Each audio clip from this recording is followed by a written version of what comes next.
Hey everyone, Scotty Kelly at West Ham Fan TV. Welcome to the big match preview. Happy New Year to you all. It's my first preview in a while. I've got COVID at the moment as well, so should be out of that by Sunday, fingers crossed. But, you know, like everyone else, it's just one of them things. We just got to get on with it at the moment. But what a game to come back to. FA Cup, my favourite competition. You know, one of the ones when you're a kid, when you get into football, especially around West Ham, it's one of the ones that you always want to win as you're playing football as a child, you know. And it is. This competition is magical for me. It's one of the best ones going, and I can't wait for us to get involved. We take on Leeds United Sunday, 2 p.m. kickoff at the London Stadium. The first meeting in the FA Cup since 1930 between the two sides, where we run out 4-1 winners in that game. So let's hope we see a repeat scoreline on Sunday. You know, let's be honest, we're glad to see the back of last year, especially that run of form we had in December.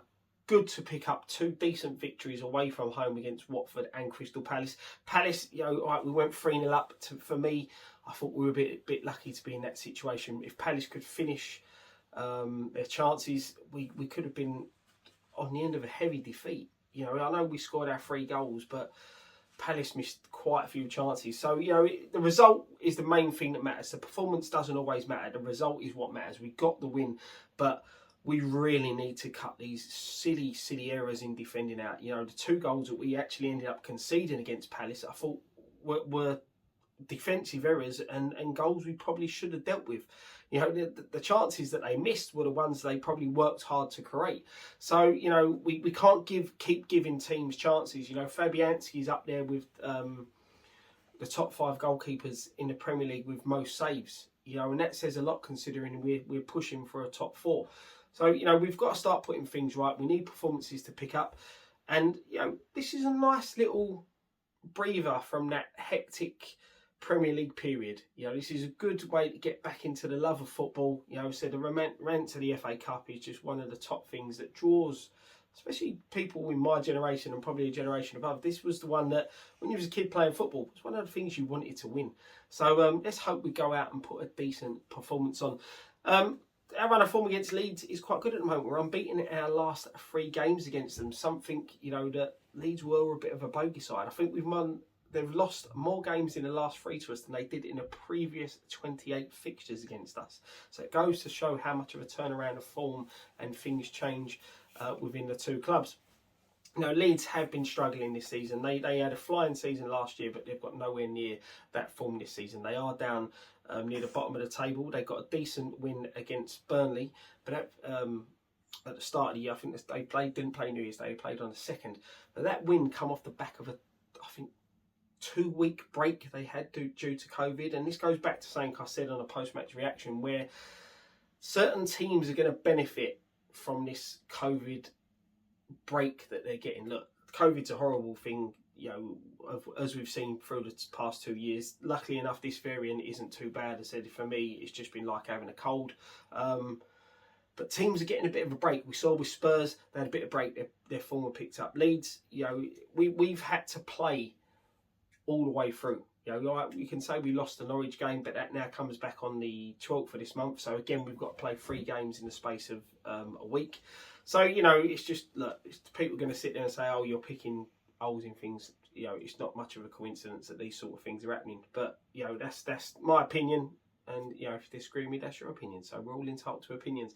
But, you know, they're also happy to see the back of December. They conceded 16 goals in 4 games through the month of December. So that victory against Burnley was a massive boost for them. And they're going to be looking at this game. They're probably going to make changes along same as we are going into this fixture. But they're going to be wanting to keep that momentum going, keep that run of form, and try and pick up a bit of form. I said, winning against Burnley, going to win this one, it takes some big confidence going into their next league fixture. Injury-wise, as we know, we are without Zuma, Ogbonna, Creswell. Ben Rama has now gone off to the African Cup of Nations. Fornals should return for this game. I'm hearing rumours there could be a couple of others missing due to positive COVID tests, but we'll have to wait and see on that one. Leeds have 6 players missing for this fixture, including Phillips and Rodrigo, who are going to be big misses from, but they do have a bit of a boost with Bamford, should be fit to return. They've got 2 players who picked up yellow cards against Burnley. The way the league have done it now, these 2 players will be available for the FA Cup fixture, but they will be suspended for the game against us next week. Them players are Roberts and Llorente, I believe, are the 2 that picked up their 5th bookings. So it's very strange how the league have done it this year, that they're available to play in the club, but they missed the league fixture. So, you know, it's they'll probably definitely start, especially with I can see both teams rotating their squads. For us, I fully expect to see some of the fringe players starting. Hopefully get to see Kroll. He's a player we haven't seen enough of for me. Probably Vlasic to get a start. We'll probably see Noble returning to the centre of the park as well. And we may see an odd start for Ryan Fredericks. You know, he's been available and been on the sub-bench, but we haven't seen him of late. So it'd be good to see him back in the side, you know, see what he can do. He was very unfortunate with the injury that he picked up. I think it was in the cup game against United. He started that game quite lively. So let's hope he can come back and sort of hit that same sort of start that he had to the United game when he last did play, and bring that to the side. I think he's got a bit still to bring. You know, whether he's going to be here come the end of the season, we'll have to wait and see. But it'd be good to see players like that get a game. And as I said, as much as Leeds want to win this one, we need to win it. You know, it'd be lovely to have another cup run. We've had a decent run in the League Cup. Unfortunately, losing to Spurs in the quarter-final. You know, it's a game that we did play well and ended up losing. But you know, this is a cup competition. We can push on and win, and we need some silverware. I know there's a lot of other clubs out there going to be saying the same sort of thing, but we need silverware. So let's just hope we go for it with whatever side we've got available. Thank you very much for watching. Make sure you check out all our other videos. After the game, there will be fan cams, so come along, find the guys outside next to the stadium store. As you face Stadium Store, they'll be to the left. You'll see them there next to a programme hut. Thank you very much. One thing left to say, come on you Irons.